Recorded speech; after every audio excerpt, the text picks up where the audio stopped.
Cosmic Kiss, baiser cosmique, c'est le nom de la mission de Matthias Maurer. L'astronaute allemand est en plein entraînement. Il a été sélectionné par l'ESA pour rejoindre la Station spatiale internationale où il mènera une série d'expériences visant pour certaines à préparer les prochains voyages des hommes sur la Lune et Mars, en améliorant la santé des astronautes dans l'espace. On sait déjà le système immunitaire, ça baisse, toutes les bactéries, les virus deviennent plus agressifs.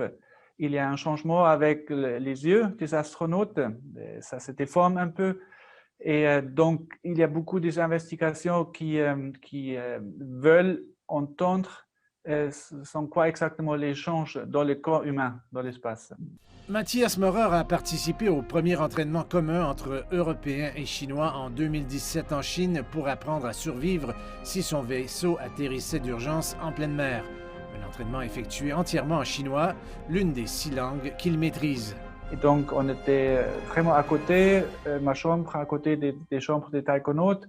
On a déjeuné ensemble, on a pris les repas ensemble, on a fait les cours ensemble. Et après les cours, on a discuté en privé ensemble. Donc, c'était vraiment, après 2 semaines, je me sentais vraiment, c'est ma famille. Et je trouve, travailler avec les Chinois, c'est vraiment pas un problème entre humains parce que ça fonctionne. Ils sont vraiment ouverts et bon, j'aime très bien travailler avec eux.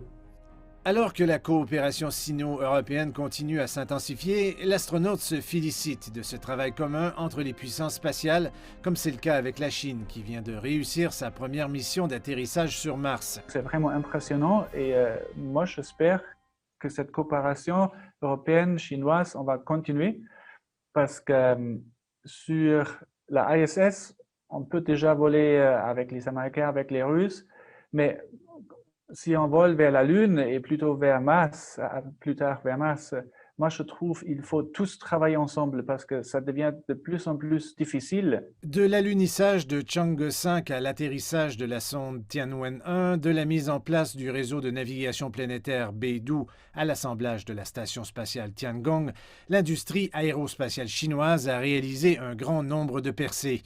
Bien que la Chine et l'Allemagne n'aient pas de langue commune, elles partagent un objectif commun, l'exploration de l'espace pour le bien-être de l'humanité.